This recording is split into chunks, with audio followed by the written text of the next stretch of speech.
Friends, good morning. आज मैं आपके पास लेके आई हूँ बेसिक इलेक्ट्रिकल का फर्स्ट चैप्टर, जो कि मैंने फर्स्ट वीडियो में आपको हाफ पार्ट समझाया था। आज मैं सेकंड वीडियो लेकर आई हूँ। इसमें दोस्तों आपका सबसे पहला टॉपिक है प्रतिरोध पर तापमान का प्रभाव, यानी इसे कहते हैं effect of temperature on resistance.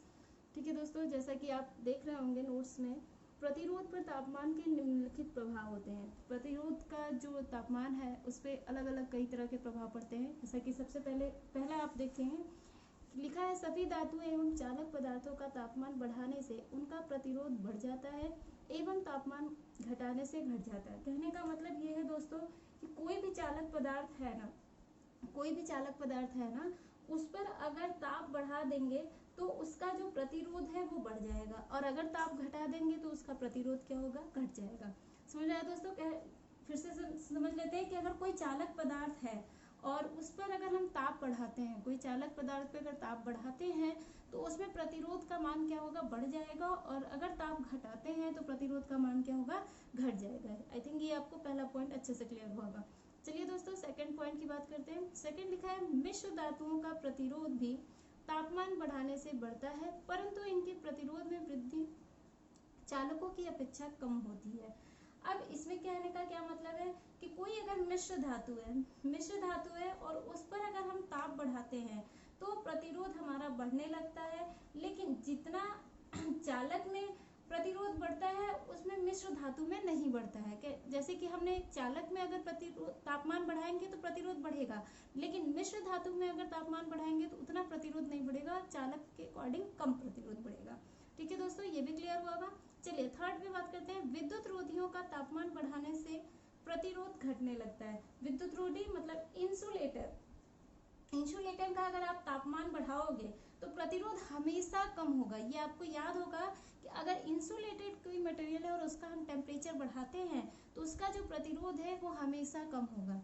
ठीक है, चलिए आगे बढ़ते हैं। रासायनिक विलयनों तथा विद्युत अपघटनों का प्रतिरोध तापमान के बढ़ने से घटने लगता है। अब जैसे कोई सॉल्यूशन है, कोई विद्युत अपघटन है, उसमें अगर आप ताप बढ़ाते हैं तो उसमें भी प्रतिरोध आपका क्या होगा, कम होने लगेगा।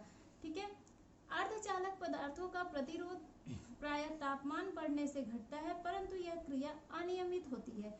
अब क्या कह रहा है दोस्तों कि कोई सेमीकंडक्टर मटेरियल है, कोई अर्धचालक मटेरियल है, जिसमें अगर आप हीट दोगे, सेमीकंडक्टर के किसी भी मटेरियल में अगर आप हीट दे रहे हो तो उसमें जो प्रतिरोध का मान है वो कम होगा, लेकिन जो क्रिया होती है वो आपका हमेशा क्या होगा, अनियमित होगा, अनिश्चित होगा, मतलब वो नियत नहीं रहेगा।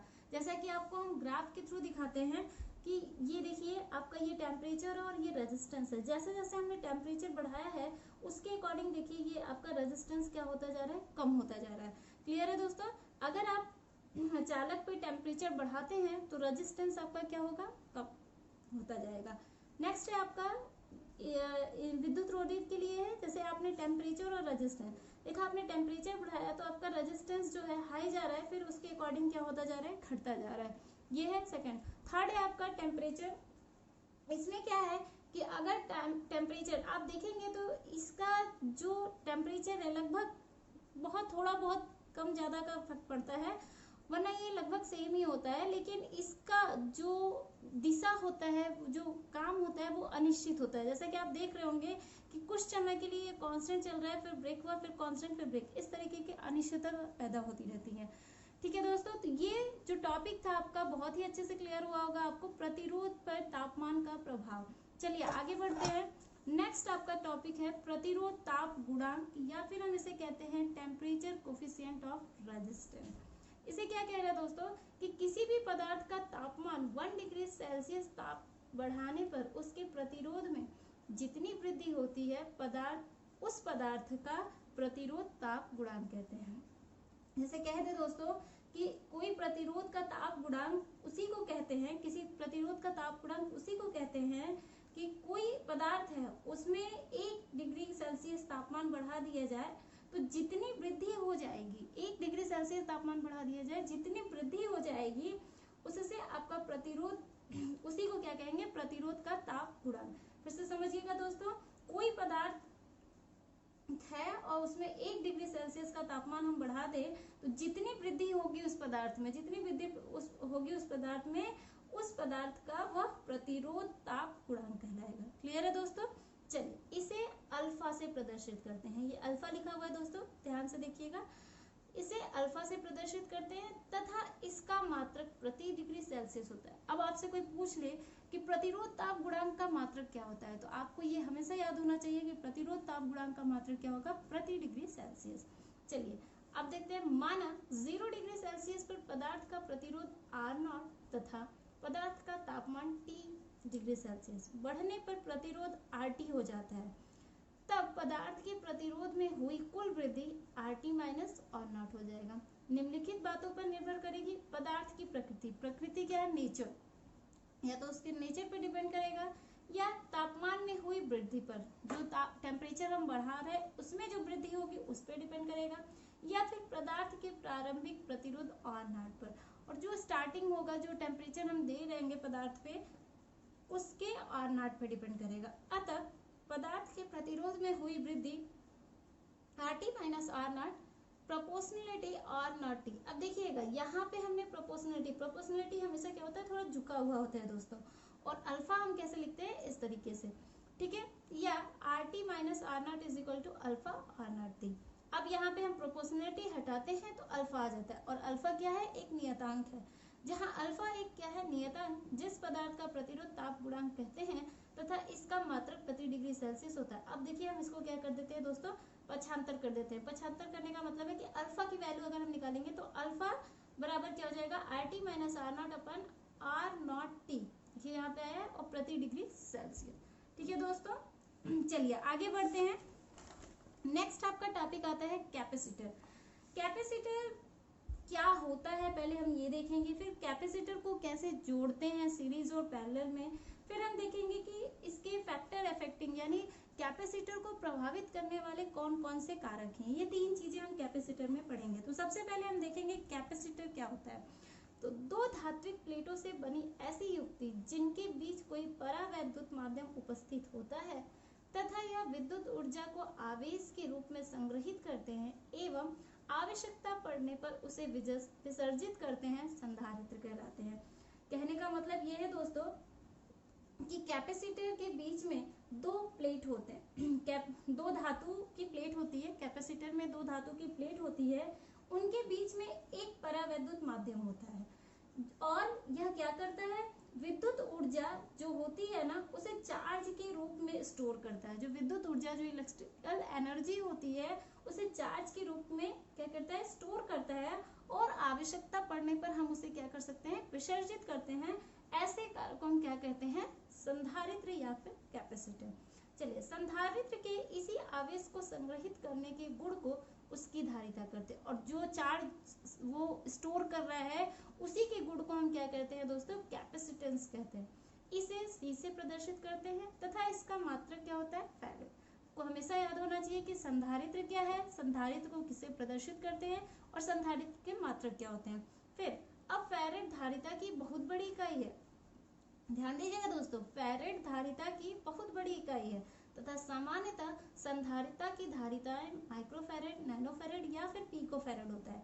फैरेड इतनी बड़ी इकाई है दोस्तों कि कभी भी हम फैरेड को किसी भी क्या कहते हैं, किसी भी वर्ड जैसे 10 फैरेड नहीं लिख सकते, 20 फैरेड नहीं लिख सकते, हम उसको क्या करते हैं माइक्रो। जैसे आप मार्केट में चले जाएं तो आप मार्केट में जाएंगे और कैपेसिटर खरीदने जाएंगे तो आपको कभी भी कैपेसिटर फैरेड में नहीं मिलेगा, वो हमेशा किसमें मिलेगा, माइक्रो फैरेड में। क्योंकि नैनो फैरेड और पिको फैरेड क्या होता है दोस्तों, बहुत ही छोटा होता है। माइक्रो फैरेड किसे कहते हैं, 10⁻⁻⁶।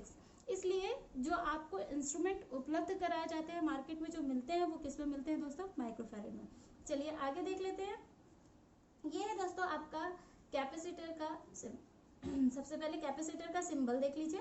कैपेसिटर का सिंबल, ये जो दोनों डंडी हैं ये दोनों ही इक्वल होते हैं, जबकि बैटरी में क्या होता है, एक बड़ा होता है और एक छोटा होता है, लेकिन कैपेसिटर में दोनों के दोनों क्या होते हैं, बराबर होते हैं। ठीक है दोस्तों, उसके बाद देखिए इस तरीके का डायग्राम बना होता है जिसमें कि आपका ये जो होती हैं वो लीड होती हैं, ये आपकी क्या है जो इस तरीके से बनी हुई है, देखिए साइड साइड में वो मेटेलिक प्लेट है, और बीच में क्या होता है दोस्तों, परावैद्युत माध्यम या फिर डाइलेक्ट्रिक मीडियम। ये आपके स्ट्रक्चर है और ये सिंबल है। चलिए आगे बढ़ते हैं। संधारिता की धारिता, संधारित्र की धारिता क्या होता है दोस्तों, संधारित्र को अभी आपने देखा किससे डिनोट करते हैं, सी से, तो C is equal to Q upon V farad, या फिर इसकी संचित ऊर्जा, संचित ऊर्जा क्या हो जाती है, V is equal to 1/cv²। आप इससे पहले जानते होंगे ऊर्जा को स्टोर करने की क्या होती है, हाफ mv², लेकिन यहाँ पे क्या होगा, cv² होगा। ठीक है दोस्तों, इसके आगे हम पढ़ेंगे दोस्तों फैक्टर अफेक्टिंग कैपेसिटर। क्या पढ़ेंगे, factor affecting capacitance of capacitor. इसका क्या मतलब है दोस्तों, कि कैपेसिटर से प्रभावित होने वाले कारक। तो सबसे पहले आपको हम बताएंगे कि संधारित्र की धारिता, अभी आपने देखा, तो C इज इक्वल टू क्या होता है दोस्तों, एप्सिलॉन A/d। ठीक है दोस्तों, एप्सिलॉन A/d, जहां पे आपका एप्सिलॉन क्या होता है, माध्यम की वैद्युतशीलता, या फिर हम इसे परमिटिविटी भी कहते हैं। क्या कहते हैं दोस्तों, परमिटिविंग भी कहते हैं। ठीक है दोस्तों, इसके बाद आपका क्या आता है, ए क्या होता है, एरिया ऑफ ईच प्लेट। फिर क्या आता है दोस्तों, डी क्या होता है, डिस्टेंस बिटवीन प्लेट्स।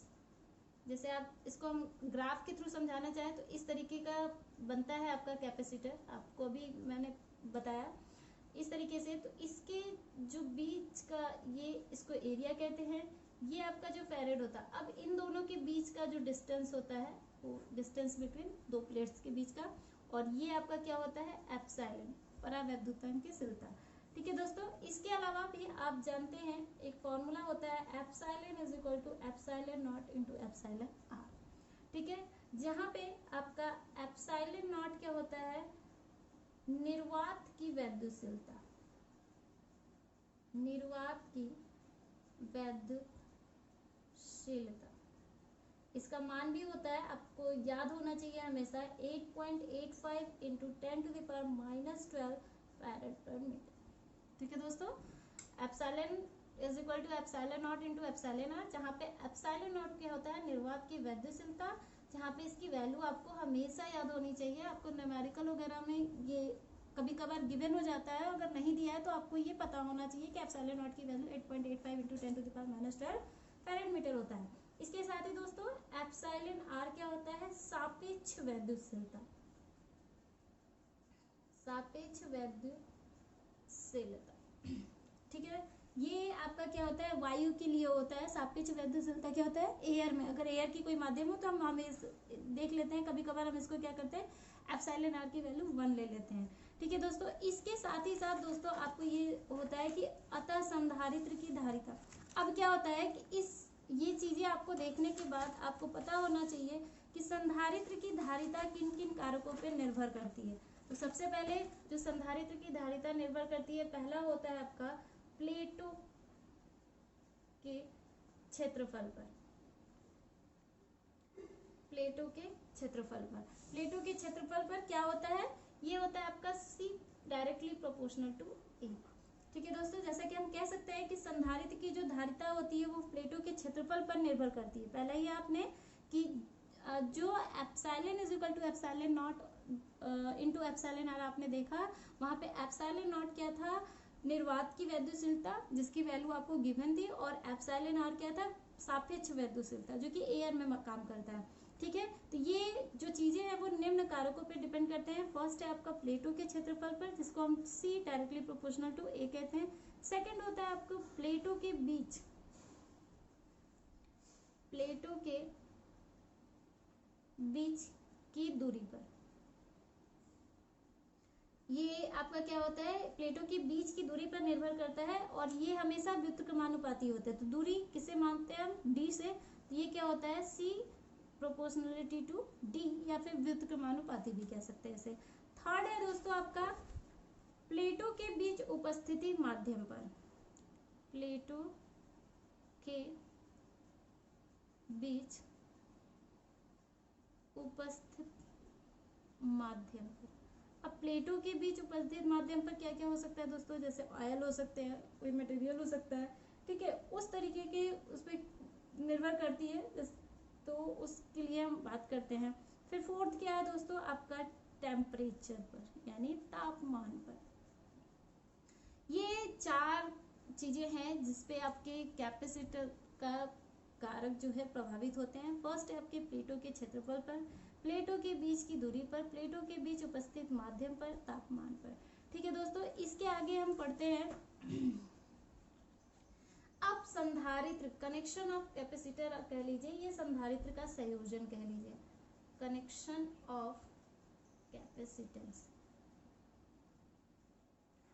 ये आपके 2 तरीके से होते हैं। पहला होता है आपका सीरीज एंड सेकंड होता है आपका पैरेलल, श्रेणी क्रम या फिर समांतर क्रम। ये 2 चीजें होती हैं, इस तरीके से हम कनेक्शन कर सकते हैं कैपेसिटर का। तो सबसे पहले हम सीरीज देखते हैं। देखिए दोस्तों, इस तरीके का हम कोई बना लेंगे,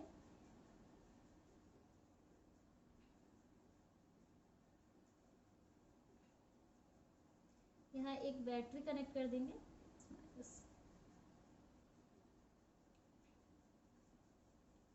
C1 C2 C3 V1 V2 V3।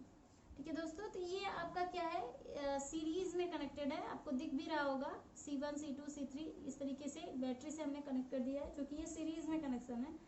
इन तीनों को हम कैसे फाइंड कर सकते हैं, तो जैसा कि हम जानते हैं कि V इज इक्वल टू क्या हो सकता है, V1 plus V2 plus V3। ठीक है दोस्तों, वोल्टेज दिया हुआ है बैटरी का, तो आपको पता है चार्ज बराबर क्या होता है, Q is equal to CV। तो हम यहाँ से V निकाल सकते हैं दोस्तों, तो क्या हो जाएगा Q अपन C। तो यहाँ से हम निकाल सकते हैं QC इक्विवेलेंट, तो क्या हो जाएगा Q अपन C1 प्लस Q अपन C2 प्लस Q अपन C3। देखिए C1 C2 C3 ये दिया हुआ है, यहाँ से हम कर सकते हैं। तो यहाँ Q जो है आपका कॉमन हो जाएगा यहाँ से, और ये जैसे देख लीजिए C इक्विवेलेंट, यहाँ से हम Q कॉमन कर लेंगे तो क्या हो जाएगा C1 C2 प्लस C3। तो ये Q इस Q से कट जाएगा, तो 1/C इक्विवेलेंट बराबर आपको क्या मिल जाएगा, 1/C1 C2 प्लस 1/C3। तो ये आपके जो कनेक्शन है, सबसे पहले मैंने क्या किया कि 3 अलग अलग के संधारित्र ले लिए, उसको एक बैटरी के साथ कनेक्ट कर दिया, और तीनों का जो कनेक्शन है वो कैसा है दोस्तों, सीरीज में है। ठीक है, अब इसके अलावा आप जानते हैं वोल्टेज अगर बैटरी से B जा रहा है तो C1 के लिए V1 जाएगा, C2 के लिए V2 जाएगा और C3 के लिए V3। तो V is equal to V1 plus V2 V3। अब आपको चार्ज, मैंने पिछली वीडियो में आपको बताया है, चार्ज बराबर क्या होता है CV, जहाँ से हम V निकाल सकते हैं। तो V is equal to Q upon C, और Q C इक्विवेलेंट निकालना होगा तो हमको क्या लिखना है, जितने आपके कैपेसिटर C1 C2 C3 है तो Q अपन C1 Q अपन C2 Q अपन C3, इस तरीके से कर लेंगे। चलिए दोस्तों, नेक्स्ट देखते हैं पैरेलल। पैरेलल, ठीक है, पैरेलल यानी समांतर क्रम। कुछ इस तरीके से हम देख लेते हैं कैपेसिटर,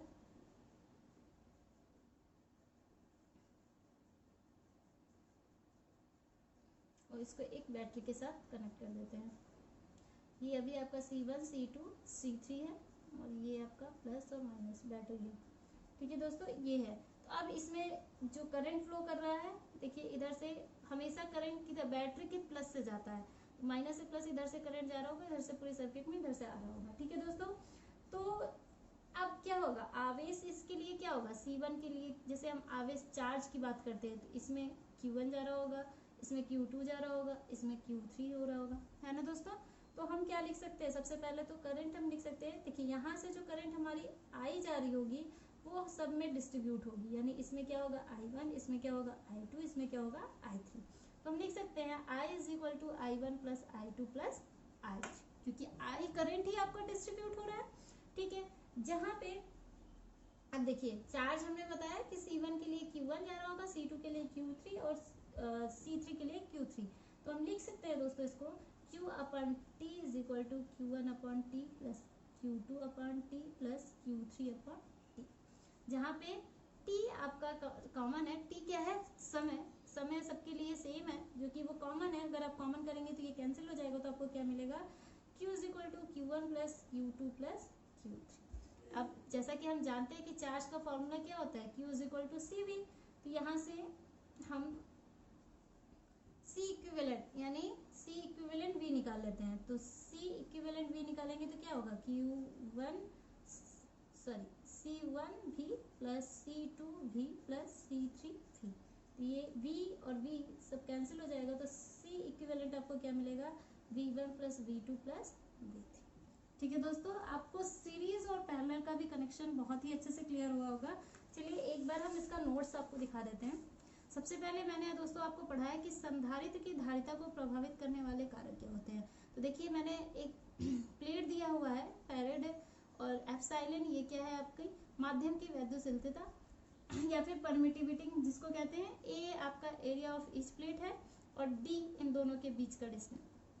तो देखिए संधारित्र की धारिता क्या हो गया, C is equal to epsilon A upon t, जहाँ पे एप्सिलॉन माध्यम की वैद्युशीलता और A area of each plate, D क्या है डिस्टेंस। फिर epsilon is equal to epsilon not epsilon not, जहाँ पे एप्सिलॉन नॉट क्या है निर्वात की वैद्युशीलता, जिसकी वैल्यू आपको हमेशा याद होनी चाहिए 8.85 इंटू 10⁻⁻12। फिर एप्सिलॉन आर क्या है सापेक्ष वैद्युत। अतः संधारित्र की धारिता निम्न कारकों पर निर्भर करती है। अब ये जो आपकी धारिता है, जो कैपेसिटर है संधारित्र, वो इन कारकों पे, तो जैसा कि मैंने आपको बताया प्लेटों के क्षेत्रफल पर, तो संधारित्र की धारिता प्लेटों के क्षेत्रफल पर निर्भर करती है तथा उसके समानुपाती होती है। तो क्षेत्रफल क्या होता है, ए एरिया और सी प्रोपोर्शनलिटी, डायरेक्टली प्रोपोर्शनलिटी टू ए। प्लेटों के बीच की दूरी, संधारित्र की धारिता उसके प्लेटों के बीच की दूरी पर भी निर्भर करती है एवं व्युत्क्रमानुपाती होती है। तो हम क्या लिख सकते हैं, सी प्रोपोर्शनलिटी टू 1/d या फिर इनवर्स भी हो सकता है। ठीक है दोस्तों, इसके बाद आपका क्या आता है, प्लेटों के बीच उपस्थित माध्यम पर। इस तरीके से बनाया है दोस्तों। देखिए संधारित्र की धारिता उसके प्लेटों के बीच उपस्थित माध्यम पर भी निर्भर करती है तथा उच्च विद्युतशीलता वाले पदार्थों से बने संधारित्र की धारिता भी उच्च होती है। कोई उच्च शीलता जैसे कि हम ऑयल कह लें, केरोसिन कह लें, इस तरीके की जो भी आपकी चीजें आती हैं उनके बीच में, उस पर भी वो निर्भर करता है। फिर टेम्परेचर, संधारित्र की धारिता उसके चारों तरफ के तापमान पर भी निर्भर करती है। फिर संधारित्र का संयोजन, इसे दो प्रकार से संयोजित किया गया है, श्रेणी क्रम में और समांतर क्रम में। जैसे कि मैंने आपको सॉल्व करके भी दिखाया दोस्तों। देखिए ये एक तरह का कनेक्शन लिया है हमने, जिसमें C1 C2 C3 जो कि वोल्टेज क्या हो जाएगा, C1 के लिए V1, C2 के लिए V2 और C3 के लिए V3। चित्र में तीन संधारित्र C1 C2 C3 श्रेणी क्रम में जोड़े गए हैं तथा इस पूरे संयोजन को V वोल्ट की सप्लाई से जोड़ा गया है। V वोल्ट मतलब बैटरी की। श्रेणी क्रम में संयोजित प्रत्येक संधारित्र में धारा का मान एक समान होने के कारण प्रत्येक पर आवेश एक समान संधारित्र होता है तथा प्रत्येक संधारित्र का क्रॉस विभवांतर अलग अलग होता है। ठीक है दोस्तों, यदि तीनों संधारित्र में उत्पन्न विभवांतर क्रमशः V1 V2 V3 है, तब क्या होगा, V is equal to V1 plus V2 plus V3। Charge का formula Q is equal to CV, जहाँ से V हम निकाल लेंगे तो Q upon C equivalent Q C1 C2 C3। इस तरीके से आपका सॉल्व हो जाएगा। अतः संधारित्रों के श्रेणी संयोजन में परिपथ की तुल्य धारिता का प्रतिलोम परिपथ में जुड़े प्रत्येक संधारित्र के व्यक्तिगत धारिताओं के प्रतिलोम के योगफल के बराबर होते हैं। ठीक है दोस्तों, तो ये आपका क्या था, सीरीज के लिए था। ऐसे ही मैंने आपको पैरेलल के भी नोट्स दिए हैं। ये देख लीजिए, कनेक्शन हमने बनाया है, तीन अलग अलग कैपेसिटर दिया है जिसके लिए चार्ज भी अलग अलग है, Q1 Q2 Q3। यहाँ से जो भी करंट जारी होगी I1 वो तीनों में डिस्ट्रीब्यूट होगी, I1 I2 I3। ठीक है दोस्तों, ऊपर चित्र में तीन संधारित्र के समांतर संयोजन को प्रदर्शित किया गया है, जिसमें सभी संधारित्रों के प्रारंभिक सिरों को एक बिंदु से तथा अंतिम सिरों दूसरे बिंदु से संयोजित किया गया है। इस पूरे संयोजन को V वोल्ट की सप्लाई जोड़ने पर संधारित्रों में धारा क्रमशः I1 I2 I3 है एवं इस पर एकत्रित आवेश क्रमशः Q1 Q2 Q3 है एवं परिपथ में कुल धारा I तथा पूरे संधारित्रों की तुल्य धारिता C इक्विवेलेंट है। मतलब इस परिपथ में टोटल करंट क्या है, वो I ही है, तो I बराबर I1 I2 I3 है। ठीक है, तो वैसे ही C1 C2 C3 है तो C इक्विवेलेंट हम निकाल लेंगे। तो सबसे पहले I is equal to I1 plus I2 plus I3, जहाँ पे T सबके लिए सेम है, तो Q upon T, Q1 upon T, Q2 upon T और Q3 अपन T। फिर इस तरीके से हो जाएगा Q is equal to Q1 plus Q2 Q3। We know that Q is equal to CV, C equivalent भी C1B plus C2B plus C3B तरीके से है दोस्तों। चलिए इस पे हम कुछ आपको न्यूमेरिकल बताते हैं, जानना बहुत ही जरूरी है दोस्तों न्यूमेरिकल। जैसा कि आप एक सिंबल सीरीज और पैरेलल देख लिया, मैं आपको एक कनेक्शन दे दे रही हूँ कुछ इस तरीके का, ठीक है। ये सीरीज का है, आपको दिख भी रहा है कि ये सीरीज में है। मान लीजिए ये आपका 2 फैरेड है, ये भी आपका 2 फैरेड है, ये 4 फैरेड है, ये भी आपका 4 फैरेड है, कुछ इस तरीके से आपने मान लिया। ये आपको दिया हुआ है और इसको आपको सॉल्व करना है। तो आपको ये कनेक्शन कैसा दिख रहा होगा दोस्तों, सीरीज में दिख रहा है। तो इसको हम कैसे सॉल्व करेंगे, सबसे पहले हमको क्या निकालना है, सी इक्विवेलेंट। तो सी इक्विवेलेंट निकालने के लिए हम क्या लिखेंगे, 1/C1 plus 1/C2 plus 1/C3 1/C4, क्योंकि 4 कैपेसिटर है दोस्तों। चलिए 1/C1 का मान क्या है 2, 1/C2 का मान क्या है 2, 1/C3 का मान क्या है 4, 1/C4 का मान क्या है 4। इसको सॉल्व कर लीजिए। देखिए ये हाफ है, ये हाफ है, हाफ प्लस हाफ कितना हो जाएगा 1, और 1/4 1/4 इन दोनों को जब आप ऐड करेंगे तो क्या मिलेगा आपको 1/2। फिर 1 प्लस इसको हम क्या लिख सकते हैं 0.5 लिख सकते हैं दोस्तों। तो ये क्या बन जाएगा 1.5। इस तरीके से हम सीरीज के न्यूमेरिकल को सॉल्व कर सकते हैं। चलिए पैरेलली भी देख लेते हैं कुछ इस तरीके का। हम कोई कनेक्शन दे देते हैं,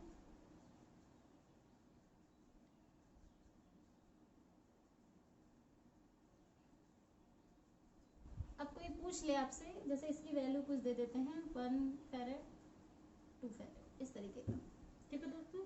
अब आपसे कोई पूछ ले कि ए और बी के बीच की पैरेलल कनेक्शन को सॉल्व करना है, तो कैसे करेंगे दोस्तों। देखिए सबसे पहले आपको क्या निकालना होगा, इसमें भी सी इक्विवेलेंट। तो पैरेलल कनेक्शन के लिए सी इक्विवेलेंट क्या होता है C1 प्लस C2, क्योंकि 2 ही कैपेसिटर है। तो क्या हो जाएगा 1 + 2 यानी क्या हो जाएगा 3। चलिए अब एक न्यूमेरिकल हम आपको देते हैं, अब जरूर हमें कमेंट में करके बताइएगा कितना आया उसका आंसर।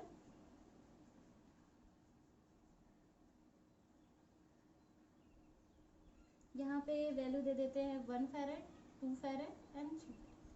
ये है आपका